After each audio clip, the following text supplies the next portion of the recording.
estamos en una nueva emisión de En Modo Reformista. Yo soy Laura Echezarreta y me acompañan en la co-conducción Laura Musa y Flavio Buccino.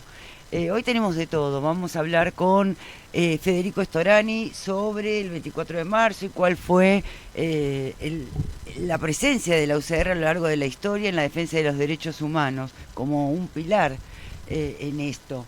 Y también vamos a hablar con Inés Parry, recordando en Historias de Reformistas a Gabriela González Gas, diputada nacional cuando no había ley de cupo ni paridad en las listas, entonces era mucho más difícil acceder.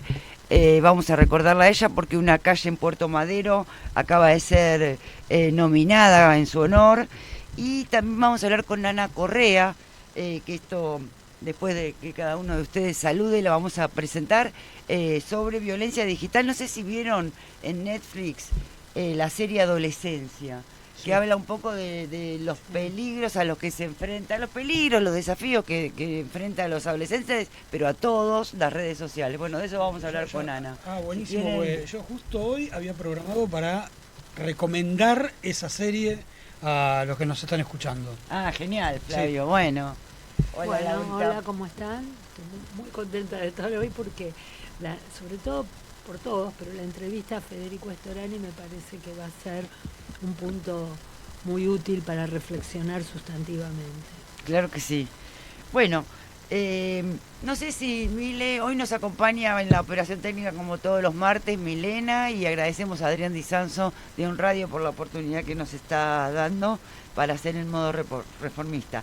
Si estás preparada en línea, podemos presentar el primer tema, que queremos entrevistar a Ana Correa, como decíamos, autora del libro Somos Belén, abogada, activista, y formó parte del colectivo Ni Una Menos.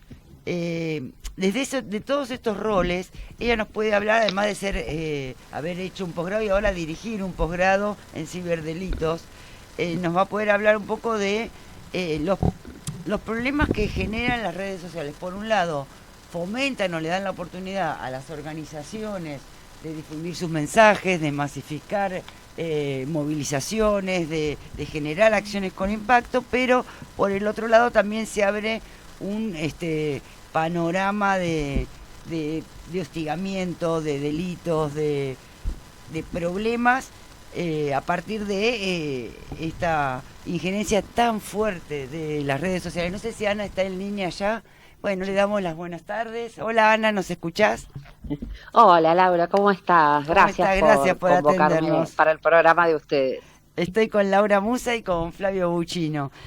Hola a todos. Hola a todos. Hola. Queríamos preguntarte, un poco a partir de las denuncias de hostigamiento digital que crecieron en la Ciudad de Buenos Aires como un 35%, incluso el año pasado se conoció el caso de Emma, que no es aislado, hay otros casos también, pero el de Emma llamó la atención, aquella niña de 15 años que se suicidó 24 horas después de que se viralizara un video sexual, que vivía en la provincia de Buenos Aires.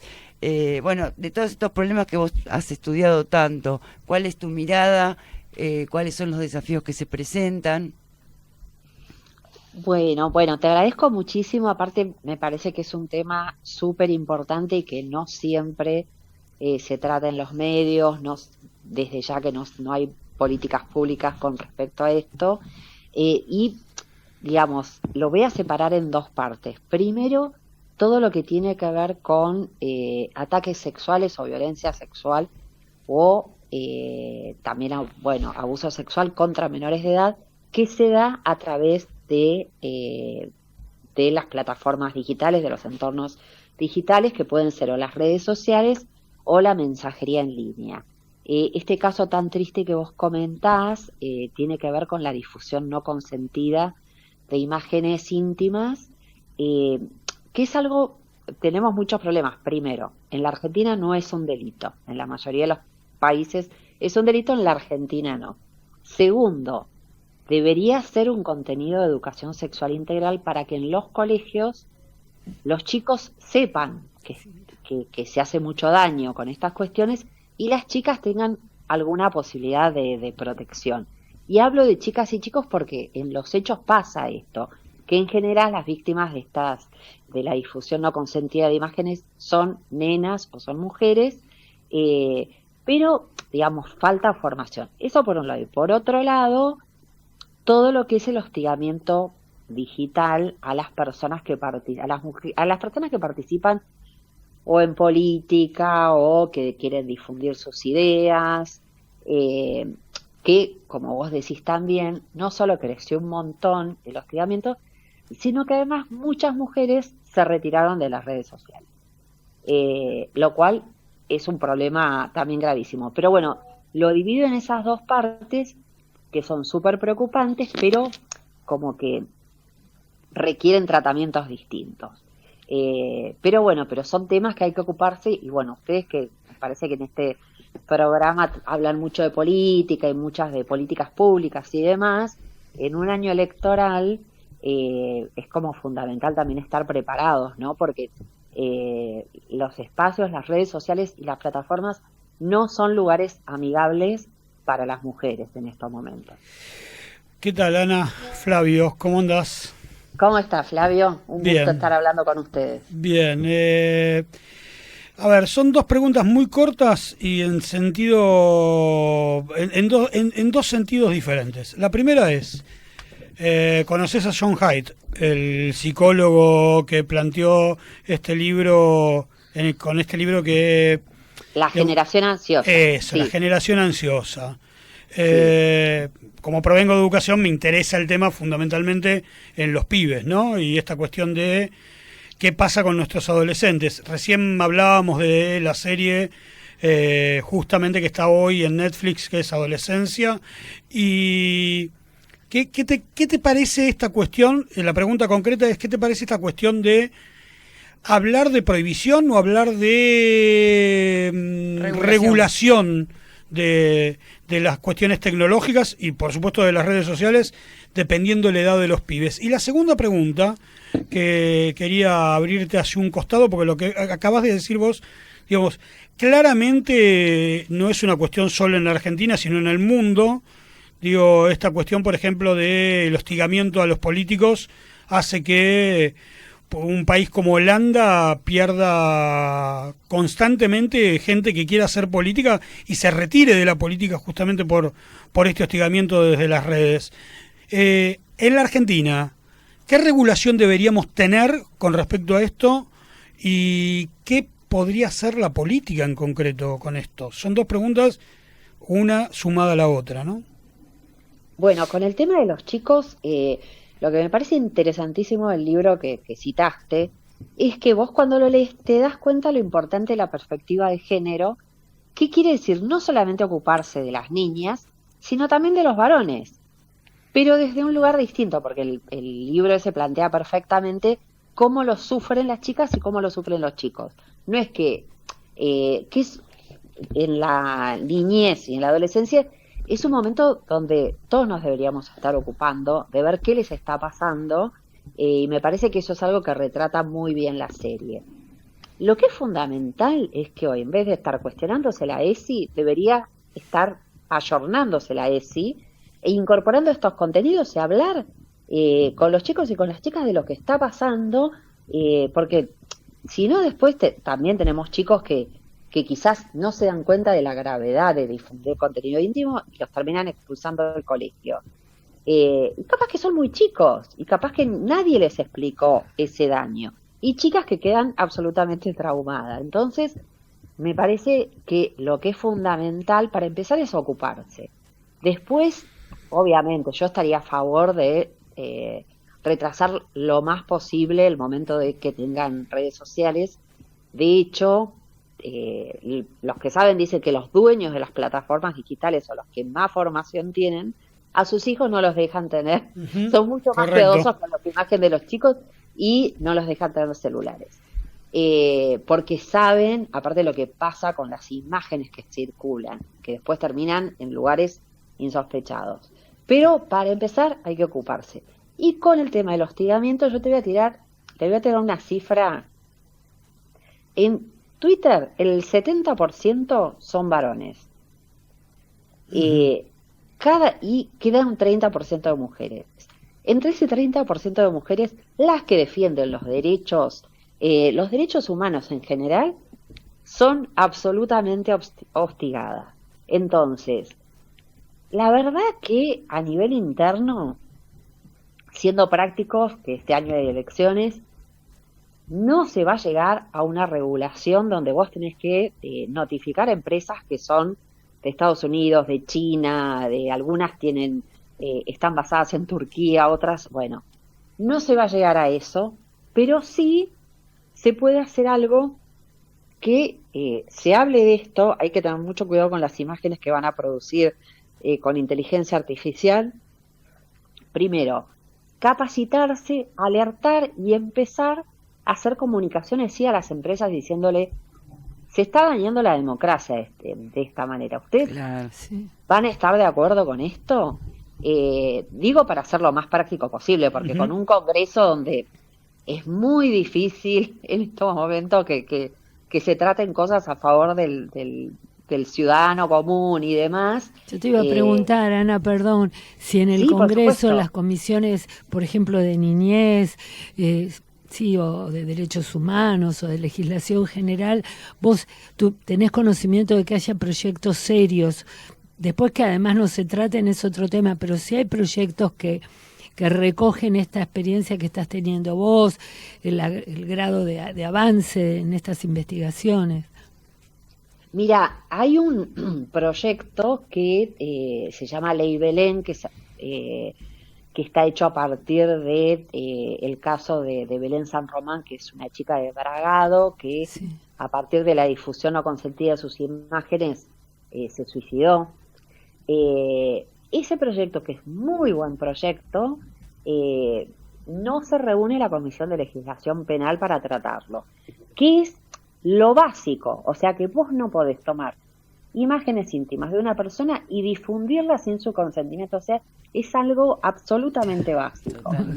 Totalmente. Sí. La ley Olimpia, que está aprobada y que es buenísima, nunca se reglamentó, no se está aplicando. Sí la están aplicando los jueces sí lo están aplicando, afortunadamente, pero todo lo que tiene que ver con la ESI, con proveer patrocinio gratuito, todo eso, nadie lo está haciendo. Claro. Ana, y para ir cerrando, te quería consultar tu propia experiencia en las redes. ¿Cómo lo viviste? Porque yo recuerdo que en algún momento comentaste que te fuiste de Twitter, volviste. Es como que también el Ni Una Menos, la experiencia Ni Una Menos, las redes fue una herramienta clave, pero en su momento también se transformó en amenazante. Totalmente, y amenazante literalmente, porque bueno, yo recibí varias amenazas, entre esas, bueno, una amenaza de muerte que denuncié también y bueno, no prosperó en la investigación.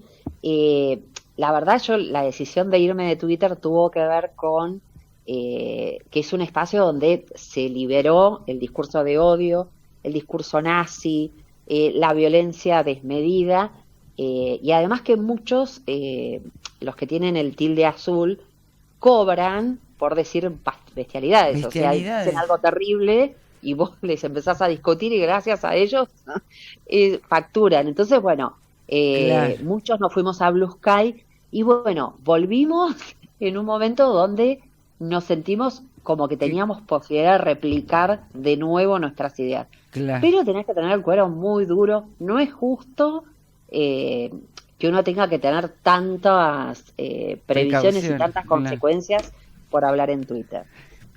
Una última pregunta, porque quería meter de vos. Tiene que ver con esto. A ver, vos sos abogada, por lo tanto, digamos, trabajás sobre el tema legal. ¿Algún mecanismo de desanonimización de los usuarios de Twitter sin perder la pseudonimia, o sea, sin perder el seudónimo? O sea, podés ser, dentro del marco de Twitter, anónimo, pero tener que responder frente a lo que vos decís, que las propias empresas te tengan que, de alguna manera, empadronar, para decirlo así, para que la gente lo entienda, y tener que responder frente a eso, porque la verdad que si no, es muy difícil poder encontrar al tipo que te hizo la, digamos, que te hostigó. Que te hostigó, ¿no? Mira, en realidad es, de nuevo, pasando a lo práctico, es muy difícil obligar a una empresa, hoy como X, a Elon Musk a pedir eso, y yo no sé cuánto funcionaría, pero sí aprovecho mucho tu pregunta para decir, hay forma de encontrar a las personas. Sí, por eso yo insto a que denuncien, porque por la dirección IP se puede encontrar a quien lo hizo, por más que tenga... por más que su usuario sea pochoclo, claro, hay forma de encontrarlo. Claro. Por la dirección IP, hoy una buena fiscalía de ciberdelitos te localiza a la persona que lo hizo. Con lo cual, yo muchas veces veo cuando hay amenazas muy feas, le digo a la gente, mira, no dejes de denunciar, porque hay forma de localizarlo.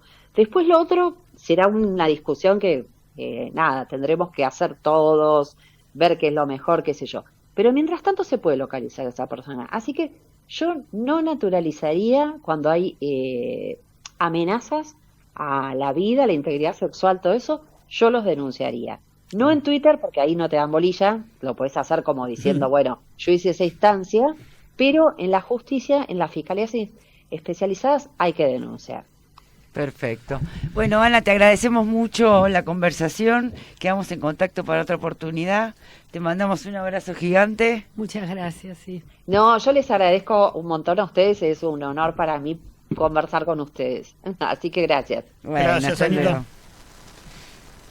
Bueno, impactante el tema, ¿eh? Es más, yo me acuerdo cuando muchas mujeres que eran promotoras de ideas del feminismo, de las marchas, de los documentos, de todas estas cosas, se retiraron de Twitter, afectadas por tanto hostigamiento, antifeminismo, bueno, una violencia sin más. Nosotros teníamos previsto ahora hacer una entrevista a Inés Parry, vamos a ver si está llegando, hacemos un poquito de música y si no, la seguimos esperando y hacemos antes lo de Federico Storani, ¿te parece? Hacemos un separador con música, ahí nos está diciendo.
Bueno, estamos al aire nuevamente. Ahora sí está con nosotros Inés Parry, legisladora de la Ciudad de Evolución, miembro de la mesa del comité de UCR Capital. Pero hoy le invitamos para recordar a Gabriela González Gas, que en realidad la conocimos todos y para todos fue una persona muy notable.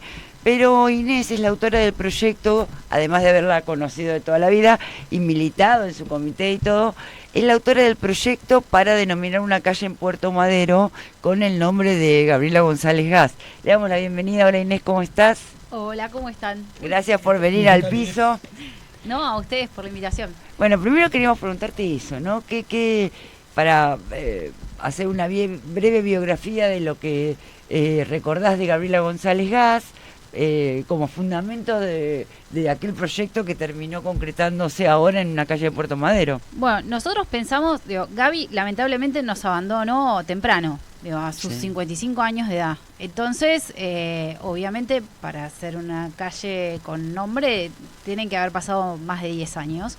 Y se dio la casualidad de que yo tuve la oportunidad de ser legisladora y que hayan pasado esos 10 años. Así que una de las troperías que hicimos fue presentar un proyecto sin dudarlo. Atento que hay pocas calles que tienen nombres de mujer en la ciudad de Buenos Aires y nos parecía justo generar ese reconocimiento. Porque fue primero y principal una militante, aunque sea un término un poco bastardeado hoy. Y además era una mina súper comprometida con la cuestión social y también con una mirada de ciudad que de a poco los radicales vamos recuperando y retomando. Entonces, eso fue principalmente lo que nos impulsó en términos políticos y obviamente el reconocimiento a una persona que fue la primer secretaria de gobierno de la ciudad de Buenos Aires, concejal, diputada, legisladora de la ciudad y tuvo la oportunidad en la legislatura de darle pluma a las leyes que fueron basales de la creación de la ciudad de Buenos Aires. Además de algo que no dicen los fundamentos, que nos olvidamos de ponerlo, pero juntos con otros cogeneracionales de ella, de al viejo testarudo que era Raúl Alfonsín, insistirle para que la ciudad, cuando fue la reforma constitucional, sea un distrito autónomo, porque esa también es una conquista del radicalismo, que esta ciudad sea autónoma, y pocas veces lo decimos. Tal cual. Y en eso me acuerdo, por ahí vos vas a tener muchas más anécdotas que yo, porque fuiste asesora también, cuando ella era legisladora, pero yo me acuerdo que en ese momento, diría año 90 y pico, estaba de moda traer extra partidarios para encabezar las listas, ¿no? Porque se veía si eran conocidos, si tenían currículum, si tenían no sé qué, como Marta Mercader, por ejemplo. Exactamente, un montón. Y Marta yo me acuerdo, Mercader, Cecilia Felgueras, ¿dónde están todas? Bueno, la cuestión que yo me acuerdo que Gabriela González Gas dice, pero ojo, es importante el mérito, la formación, pero una buena política, un buen político es aquel que logra que todas estas voluntades se coordinen y lleguemos a algo. Y ese es otro talento que no se aprende en la universidad. O sea, hace falta la formación, pero también esa capacidad, ¿no? De convocar y de que todos converjan en un objetivo común. Eso es muy difícil también. Eso es muy difícil, son operadores políticos escasos los que tenemos y es cierto que, bueno, Gaby era una de esas personas porque articuló, yo me acuerdo... Buchino se tiene que acordar bastante que se intentó dar la discusión en la legislatura de lo que no fue la ley de educación para la ciudad de Buenos Aires, pero sí tuvimos herramientas para resistir la implementación del polimodal en la ciudad. Y eso fue clave por la articulación transversal que se dio con los distintos actores de los distintos partidos políticos. Fundamentalmente en ese momento mujeres, ¿no? También... Que también la discusión era en ese momento si se incorporaba en la currícula la educación sexual integral y que por supuesto ese fue uno de los motivos por los cuales al final no terminamos teniendo ley. Sí, en realidad Gabriela yo la recuerdo como una pionera en mi ámbito que es el educativo, educación sexual integral y un montón de cosas que tenían que ver con cosas de modernización de la educación. De calidad institucional. Y demás, con una impronta diferente, con una impronta femenina. A ver, porque a mí me gusta mucho esto de la mujer desde el lugar, no de pelearle al hombre desde el lugar de hombre, sino de una mirada de la mujer. Muy machista tu comentario, Flavio, perdón. No. Pero una mirada desde la mujer que me parece que es muy interesante, claro. que le aporta muchísimo a la política. Y Gabriela me parece que eso nunca lo perdió. Siempre estuvo con ese perfil de, como decías recién, Gabriela fue diputada nacional sin cupo. Claro. Todavía no existían las leyes de cupo. Entonces esas cosas a mí me parecen muy interesantes, porque en todo caso, y casi como preguntándote, porque vos fuiste militante en su local, de alguna manera un liderazgo diferente para la época también. Sí, bueno, legado que tratamos de continuar, pero... Es cierto que fue sin ley de cupo, pero nos abrió la puerta a varias, porque sin ley de cupo, sin ley de paridad, la situación sería muy distinta, ¿no? Exactamente, fíjate que Vidal armó el gabinete con todos varones. Ujú. O sea, las dirigentes feministas radicales fueron a abrir caminos de alguna manera. Florentina, Gabriela, ¿no? Sí, sí, digo, eso es clave, pero lo llevamos medio también en nuestra naturaleza. Está arraigada la condición. A mí me parece que es también un desafío retrospectivo, viendo, ¿no? Cómo nos plantamos hacia adelante y miramos a futuro, porque nosotros no vamos por el lugar de representación de la mujer, vamos por el lugar de representación Tal del cual. partido. Sí, Y muchas veces pasa que, mal entendida la paridad, se dice algo que es como políticamente incorrecto, decir, no, bueno, porque tiene que tener la capacidad. Sí, claro, eso está descontado. hombres Todos también. tienen Claro, que tener la los hombres también capacidad. tienen la No hay capacidad. discusión. No ¿Vos lo hay sentiste a discusión lo la largo de capacidad. tu militancia política que prácticamente naciste en un comité? Sí. Sí, ¿no? ¿Sentiste esta cuestión a lo largo de tu militancia política, alguna desautorización? No sé, yo siempre veo en las reuniones que muchas veces dicen, como dice fulano, se van citando entre ellos, ¿viste? Y nunca dicen, como dijo Laura, como Sí. dijo Inés. ¿Cómo lo viviste, la No, política? no hables en pasado, lo vivo cotidianamente, lamentablemente, Sí. porque cuando estás en una reunión muchas veces te hablan encima y esa es una forma de no ningunear, apreciar claro. o ningunear. Es pero prácticamente instantáneo, muchas veces no se dan cuenta, pero esa situación está. Entonces, hay otros artilugios, es preferible escuchar, ver y cuando se hace el silencio hablar, porque si no uno se tiene que andar peleando con todos, es bastante ingrato en ese sentido.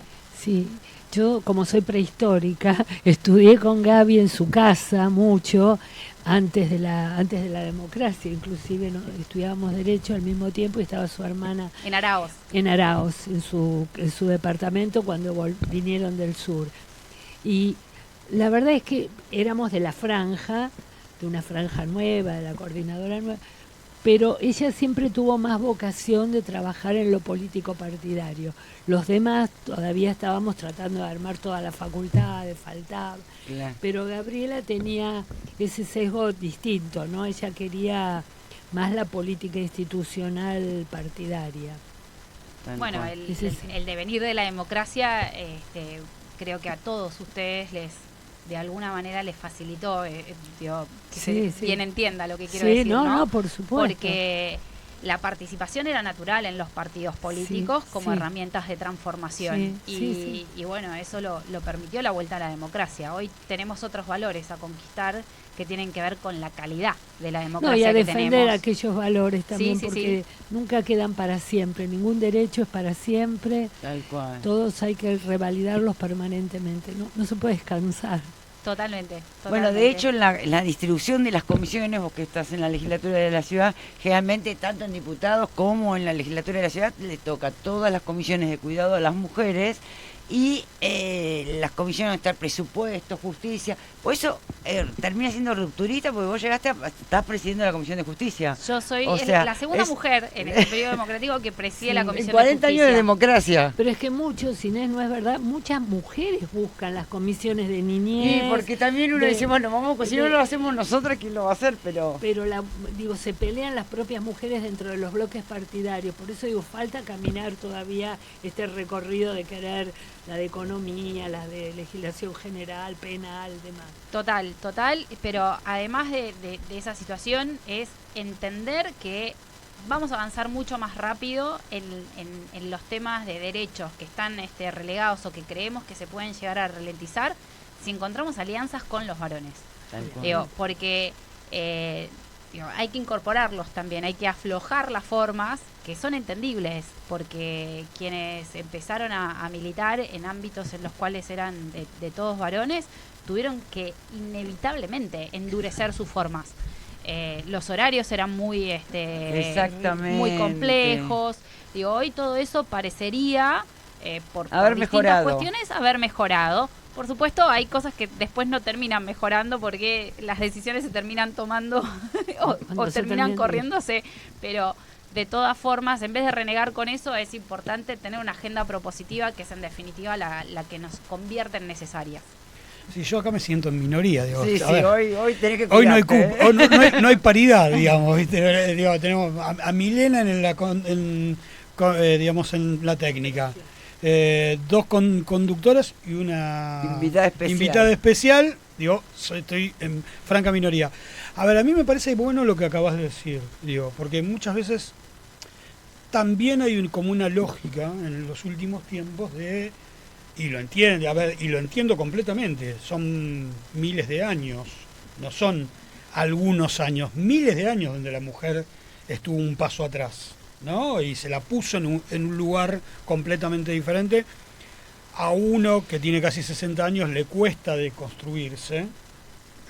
Las que mejor me deconstruyen son mis propias hijas, ¿no? Que me vapulean, me apalean cada vez que encuentran algún atisbo de machirulismo en mi pensamiento. A ver, pero entendiendo de esta manera como que la incorporación en realidad es el camino de todos. A ver, separando sí a aquellos que y aquellas que han levantado la bandera del machismo, del patriarcado, como se le llama ahora también, digo, y que lamentablemente muchas veces han jugado mal este juego, ¿no? Me parece que hay muchos hombres que estamos en esta situación y además pensándolo, ¿no? Digo, a ver. ¿Hombres aliados? Sí, claro, obvio. No, ni hablar, pero yo entiendo, hoy hay un clima de época que parecería que vamos a retroceder sobre algunos derechos conquistados, que no, que de ninguna manera. Eso no hay retroceso alguno, están afianzados, vamos a trabajar para el real ejercicio de esos derechos, porque cuando el bolsillo ajusta, no hay derecho que alcance, digo, es una letra fría y nada más. Pero en definitiva sí, el compromiso está con las generaciones que vienen, que estamos trabajando, que vamos a seguir trabajando, a pesar de las incomodidades, los escarceos, que ustedes se sientan incómodos y que nosotros también nos sintamos incómodos, porque sigue habiendo cierta discriminación que no podemos negar. No, absolutamente. Pero bueno, es parte de las conversaciones que hay que ir entablando con la mejor generación, porque en definitiva todos tenemos trazabilidades distintas, más menos desconstruidos, más menos políticamente correctos. Lo que importa es por lo que trabajamos, que es hacia el afuera, ni siquiera por el beneficio de cada uno individualmente, ¿no? Y ahí me parece que cuando podemos mirar un poquito más lejos, tenemos mejores condiciones de ponernos de acuerdo. Estuviste ayer en la marcha. Estuve ayer en la marcha. ¿Cómo lo viviste? La presencia en una columna importante del radicalismo, que estuvieron varias autoridades del partido, bueno, y estuvieron de todos de los partidos que apoyan esta reivindicación del 24 de marzo. ¿Cómo lo viviste? Mira, lo viví bien, muy bien, porque después de mucho tiempo y de mucho trabajo, los días previos, la realidad es que se coordinó, volvimos a tener presencia en la mesa de organización, todo el resto de las organizaciones sabía que el radicalismo marchaba, logramos componer una columna nutrida de militantes, estudiantes, pero a mí me parece que esto tiene que ver también con un radicalismo que sigue en un proceso de crecimiento, que tiene que ver, y hay un recambio generacional que nos está tocando la puerta, y es un recambio generacional que se tiene que dar con todos, digo, no es que vienen los chicos y los más jóvenes y nada más, digo, vienen los más jóvenes con los que han tenido experiencia de gestión, con quienes están hoy en lugares de gestión que son claves para decir, vamos a volver a gobernar la ciudad, queremos volverla a gobernar, y ese es nuestro camino. ¿Y cuál es tu mirada frente al gobierno de Milei en relación a los derechos humanos y en relación, volviendo al tema de Gabriela, a todos los avances en materia de género?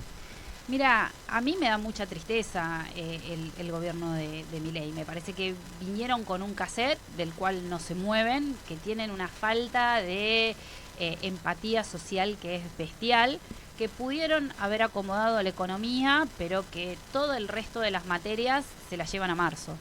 Entonces, no les importan los derechos humanos, no les importan los derechos de las mujeres, no les importan el derecho de los estudiantes y mucho menos de los jubilados, y ni hablar de la clase media.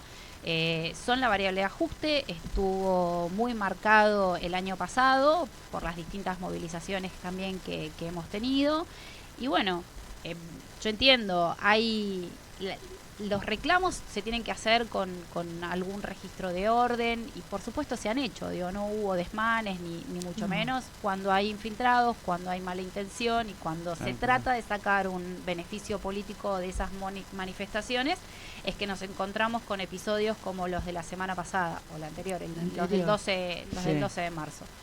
Pero bueno, es un gobierno que no le importa todo eso, tiene las anteojeras puestas y le da para adelante. No sabemos muy bien hacia dónde. Difundir un video desde el gobierno tan provocador ese día, ¿no? Están homenajeando... Berreta y provocador. Encima largo, aburrido, o sea, pero ni Berreta, siquiera para el público de ellos, que mira todo instantáneo. Pero es Berreta y es provocador porque son cortinas de humo para no hablar de lo que efectivamente hay que hablar, que es por qué no hay un presupuesto sancionado, cuáles son las prioridades de este gobierno.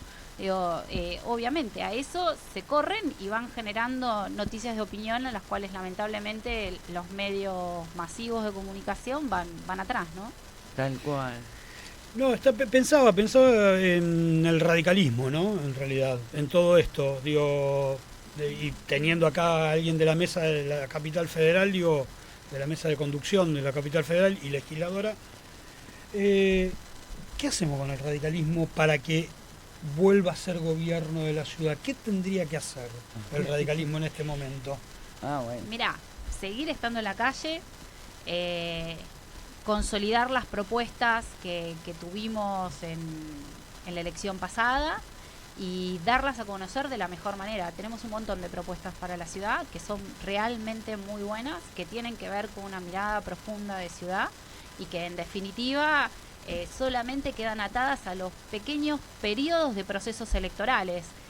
Quiero decir, cuando todo el mundo sale a vender propuestas, nosotros salimos a vender propuestas también, entonces nos estamos disputando un pedacito muy chiquito de la audiencia para poder llegar. Esto lo tenemos que hacer durante todo el año. La pregunta iba en el sentido más que nada, además, pensándolo para adentro, ¿se puede construir haciendo anti-kirchnerismo? Mira, yo creo que no tiene ningún sentido perder tiempo en el anti-kirchnerismo, anti-Milei. Somos lo suficientemente buenos los radicales para mostrarle a la ciudadanía, por lo menos de la ciudad de Buenos Aires, que hay un radicalismo pujante, con conocimiento de la ciudad, que sabe leer los números, que tiene capacidad de hacer políticas públicas inclusivas, y hay que mostrar eso, no hay que perder el tiempo. Sí, yo te pido que pongan el ojo en el Consejo de Derechos de Niñez, que funciona muy mal todas las defensorías de niñez, y bueno, ese es un tema, y salud mental. Sí. Hay muchas cuentas que están pendientes y hay que trabajar en dar respuestas, y si no hay respuestas, crearlas.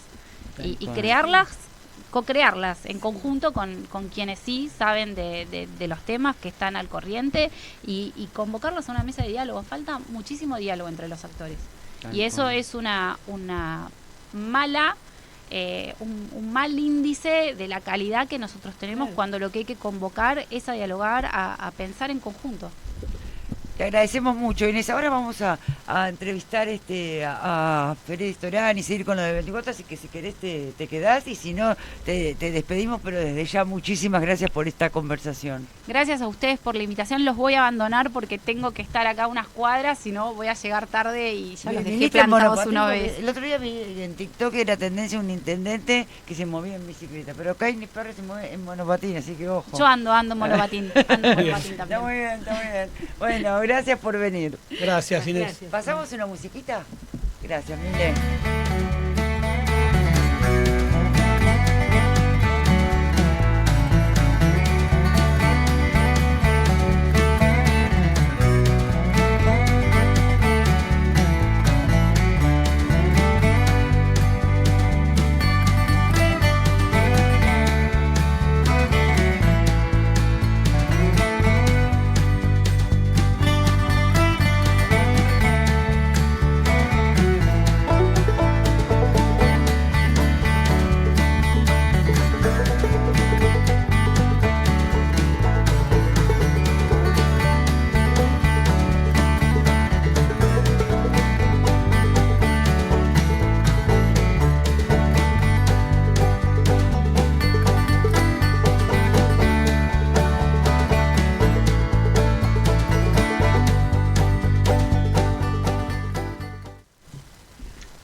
Hola, Freddy. No, primero vamos a presentar a ver con quién estamos hablando. Porque es la última sección del programa y dejamos un bloque largo para hablar sobre el 24 de marzo, pero con un pilar, ¿no? Un referente para todos nosotros y nosotras. Es muy difícil hacer algo objetivo, porque lo admiramos, porque estuvimos muy muy cerca, por la edad, por los momentos históricos. Así que tener a Freddy, que ha sido un dirigente de los más rigurosos, con un discurso siempre muy, muy importante para todos nosotros, para todos los de su generación, para seguirlo, pero además con una enorme capacidad de análisis. Por eso me parece que hoy es muy oportuno tenerlo con nosotros. Bueno, para quienes se suman ahora, entonces saludamos a Federico Storani. Buenas tardes, soy Laura Echezarreta y estoy con Laura Musa y Flavio Buccino. ¿Nos escuchás? Sí, las escucho y bueno, para mí es un placer. Ambas son mucho más jóvenes que yo, por supuesto. Freddy, no mintamos. Laura Echezarreta, sí, digo yo.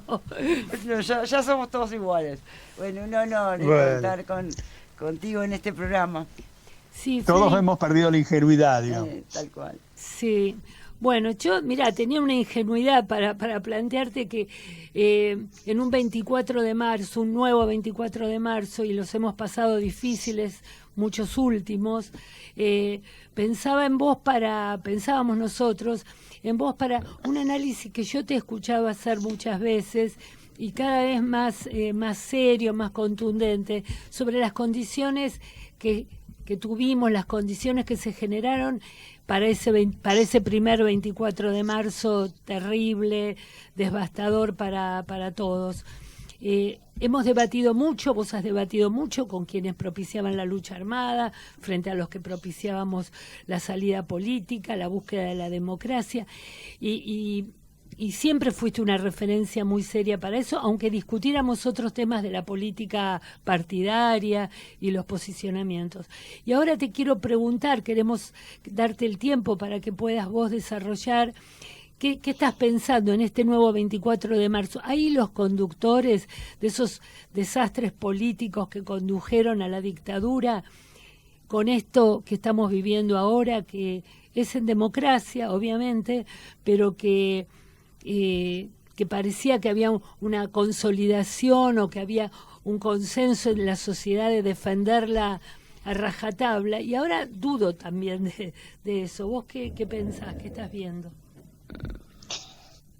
Bueno, en general coincido. Voy a tratar de hacer una primera aproximación, primero de acontecimientos que tienen una cierta cronología, pero que fueron cimentando las características muy propias del desarrollo, digamos, de nuestro proceso. Me ubico entonces en la movilización multitudinaria que se dio en marzo del año 1982 con la consigna Pan, Paz y Trabajo, que fue duramente reprimida. Y 2 días después, con la ocupación territorial de Malvinas, la recuperación de Malvinas, la misma plaza también estaba colmada. Pero luego el desenlace, la rendición, la pérdida de esa guerra, llevó a lo que se produjo un aceleramiento de lo que se denomina un proceso de transición, que es el punto que muchas veces yo rescato, de ruptura. A diferencia de los procesos de transición del autoritarismo a la democracia que se dieron, por ejemplo, en España, que fue pactado, fue acordado, la salida del franquismo, o incluso mucho más cerca nuestro, en el caso chileno, que después de la derrota de Pinochet en el plebiscito, se pactó también una transición. Generalmente se dice que cuando un proceso de transición se da de esta manera, como el nuestro, puede tener ventajas y desventajas. La supuesta ventaja era que en apariencia no tenía condicionamientos, y la desventaja inmensa era la imprevisibilidad. Yo utilizo una metáfora siempre para describirlo, que era como caminar en un campo minado, donde en cualquier momento la mina estallaba, y el estallido de la mina nos retrotraía al estado anterior, es decir, a la pérdida de lo poco avanzado. Entonces, en esa circunstancia se necesitaba mucha pericia, mucha convicción, mucho coraje, y bueno, yo creo que ahí está el punto de origen de lo que ocurrió. Tuvimos un liderazgo que fue el de Raúl Alfonsín, que no solamente en soledad prácticamente se opuso a la guerra de Malvinas, ganó prestigio justamente por ese coraje, pero con posterioridad también rechazó los 19 puntos que se le querían imponer de un acta de condicionamientos, donde el primero de esos puntos era la mal llamada Ley de Pacificación Nacional, que era una amnistía, pero también allí él visualizaba que no se podía salir a un proceso democrático nuevo como si nada hubiera pasado. Y cumplió, en realidad, lo que ya sabemos, en su carácter de comandante en jefe de las Fuerzas Armadas constitucional, como es el presidente de la Nación, una vez electo, ordenó por decreto el procesamiento de las juntas militares por delitos de lesa humanidad, pero también lo hizo con respecto a las cúpulas guerrilleras. Por lo tanto, la primera cuestión que quiero resaltar es eso. En estos días se quiere tergiversar la historia. Se tergiversa la historia. Porque algunos bautizaron esto como teoría de los dos demonios, y no era así. Porque en un caso se adjudicaba terrorismo de Estado, lo que fue ampliamente documentado en un juicio que juzgó casos particulares de hechos que fueron probados, con otro decreto que también fue la creación de la Comisión Nacional sobre Personas Desaparecidas, que estuvo en la órbita del Ejecutivo. Eso, por ejemplo, contradiciendo incluso la opinión de algunos de nosotros, que éramos más inocentes, ingenuos, y pensábamos que una comisión bicameral, Laura lo sabe, podría haber sido mejor, pero Alfonsín tuvo razón. Si luego le costó a la propia CONADEP integrarse, imaginemos lo que hubiese sido una comisión bicameral. ¿Por qué? Porque, bueno, cuando se crea la CONADEP, Alfonsín intentó hacer una cosa amplísima, invitando a legisladores de todos los partidos, y solo 3 radicales la integraron, que fue Chiche López, de Trelew, de Chubut, Santiago Chiche López, Hugo Piusil, de Río Negro, y Horacio Huarte, de Punta Alta, provincia de Buenos Aires. El resto se negó, incluido aquellos que venían de organizaciones de izquierda, ¿no? Y el peronismo ni hablar, porque todavía no se había renovado. El presidente del bloque peronista era Diego Ibáñez. Se sentía aludido por la denuncia que también Alfonsín había hecho al pacto militar sindical que había existido, y muchos de los sindicalistas luego tuvieron amnesia en el desarrollo del juicio, como todos podemos recordar, y todo esto es prueba. Y además la estrategia de caminar por un desfiladero muy finito, que significaba, bueno, hay que hacer justicia, pero no me puedo pasar de determinada raya para no poner en peligro. Entonces, el tema de la oportunidad de las Fuerzas Armadas más prodemocráticas de juzgarse a sí mismos, pero estableciendo un plazo, reasegurando con una instancia posterior, y eso dio la creación con un andamiaje jurídico fenomenal, increíble, originalísimo en la Argentina, encabezado por Carlos Nino, Malamud Gotti y todo su equipo, a un andamiaje que permitió el juzgamiento con condenas, porque aún los juicios de la verdad en Sudáfrica fueron juicios de la verdad, pero no tuvieron condena, y aún la comparación que a veces se hace con Nuremberg fueron llevados adelante por tribunales especiales creados por las potencias que vencieron en la Segunda Guerra Mundial, y que por lo tanto las potencias ocupantes de una nación derrotada crearon esos tribunales especiales. Aquí fue con los jueces de la Constitución, con la ley en la mano, con las leyes votadas por el Congreso, y por lo tanto, desde nuestro punto de vista, esta es la verdad. Eso es el consenso y el pacto democrático inicial. Y desde mi punto de vista, sobre eso no hay que hacer ningún tipo de concesión. Cuando salen estos videos que ahora vemos y un intento de revisión de la historia, en realidad tergiversan la historia.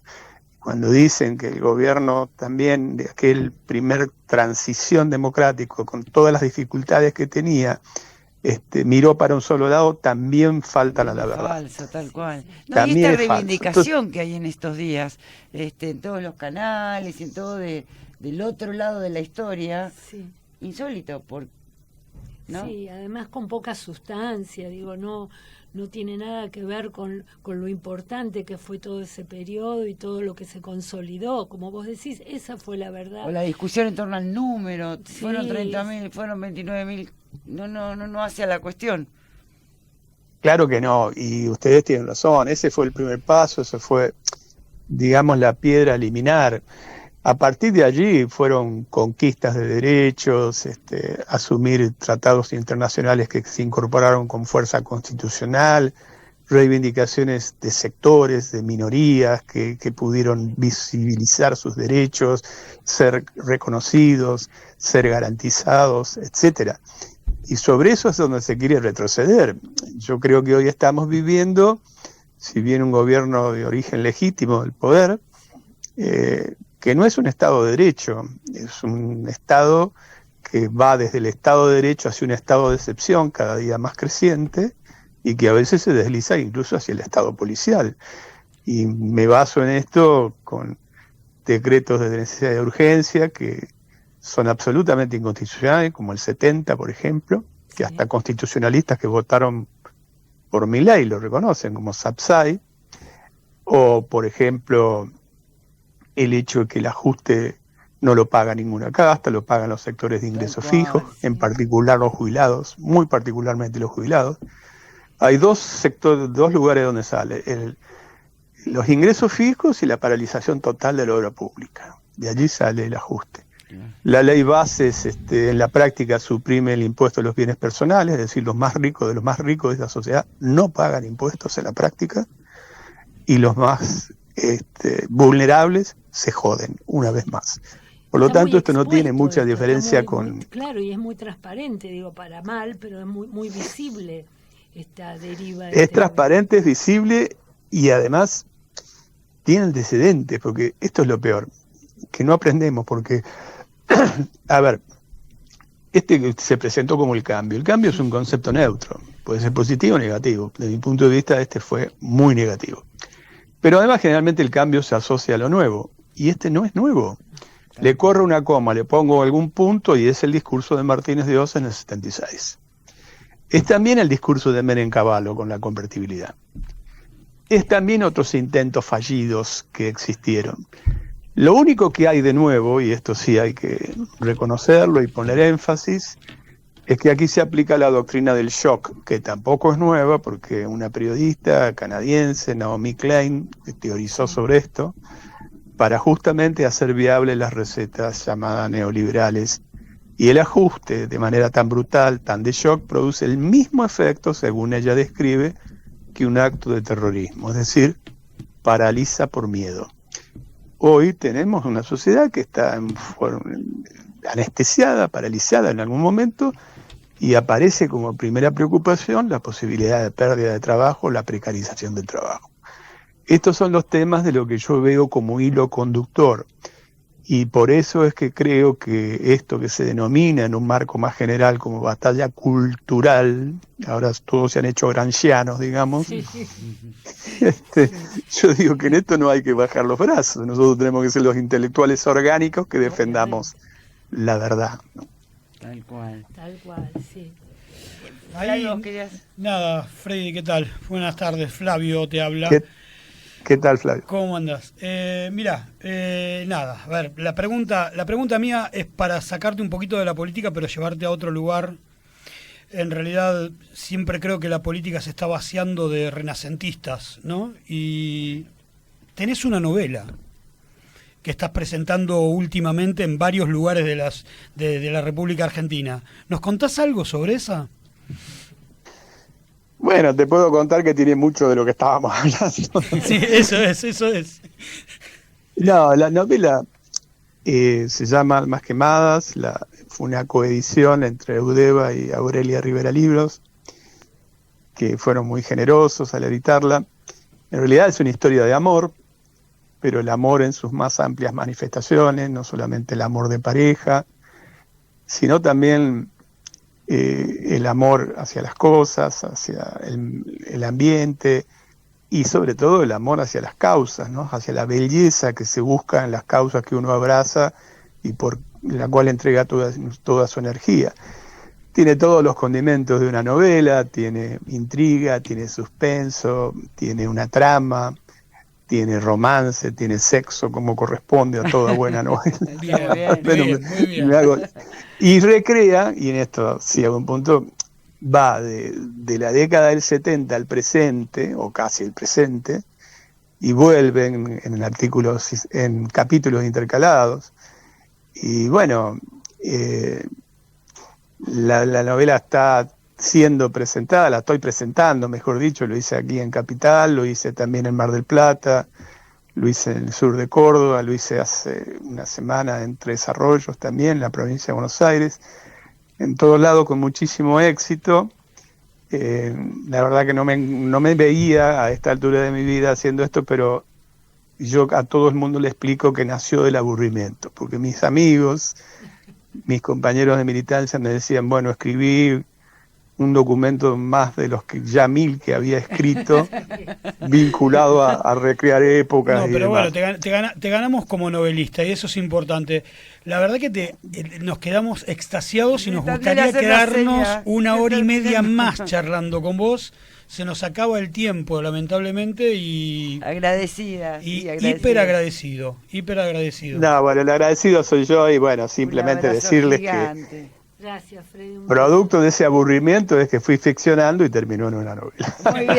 Muy bien. Genial. Bárbaro, gracias. Chao, hasta luego. Bueno, muchísimas gracias por la comunicación y les mando un fuerte abrazo en estos días conmovedores. Igualmente. Gracias. Hasta luego. Gracias. Bueno, agradecemos a todos, Milena, por la paciencia, que nos extendimos un poquitito. Y a los que están en Instagram les decimos que se escucha solo acá, el vivo del programa es onradio.ar. Nosotros en Instagram mostramos un poquito el detrás de escena. Nos vemos el martes que viene. Chau, hasta el martes.